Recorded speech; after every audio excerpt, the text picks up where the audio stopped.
আপোনালোকৰ মাজত আহিছোঁ আজি মোৰ বিশেষ দিনটোত। সেইদিনা আছিলে 17 ডিচেম্বৰ, মোৰ জন্মদিন। আৰু গৈছিলোঁ আমি বৰভেটি নামঘৰলৈ গৈছিলোঁ। আৰু ভিডিঅ'টো দিয়া দুদিনমান দেৰি হ'ল। প্ৰথমে আমি গৈ পালোঁগৈ আৰু শৰাই বস্তু ধুনীয়াকৈ লৈ ল'লোঁ।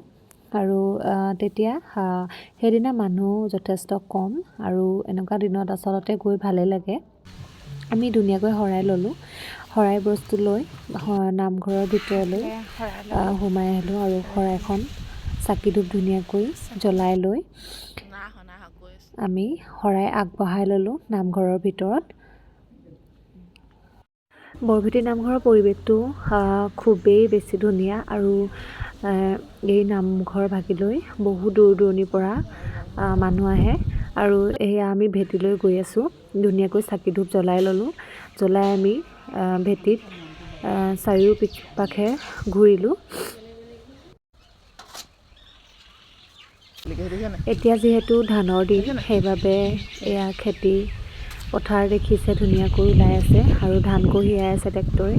এইভাগেই হৈছে বৰভেটি, আৰু আমি তাৰ চাৰিওপাশে ঘূৰা হ'ল এপাক। আৰু আপোনালোকক দেখাইছোঁ এয়া বৰভেটিৰ বৰচাকি গছ। ইয়াতেই গছি ডাঙৰকৈ চাকি জ্বলাই ৰখা হৈছে। তাৰপিছত আমি অলপ বাহিৰলৈ নামঘৰ চৌহদত অলপমান ঘূৰিলোঁ। তাতে এটা পুখুৰী আছে, ধুনীয়াকৈ এখন ধেনুঘূৰীয়াকৈ দলং দি আছে, তালৈকে গ'লোঁ। তাৰপৰা আমি নামঘৰৰ ভিতৰত প্ৰৱেশ কৰিলোঁ, আৰু তাতে নাম লৈ আছিল, আৰু নাম লৈ হ'ল। অলপ সময় বহিলোঁ। তাতে প্ৰসাদ দিলে সকলোকে, যিহেতু সেইদিনা মানুহ কম আছিলে।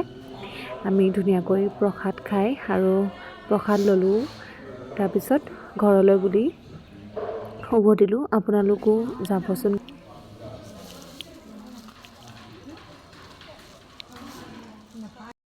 এইফালে প্ৰসাদ ল'লোঁ, আৰু এতিয়া আজিলৈ ইমানেই। মোৰ ভিডিঅ'বোৰ যদি চাই ভাল লাগে, সকলোৱে like, comment, share and subscribe কৰিব। আজিলৈ ইমানেই, বাই বাই।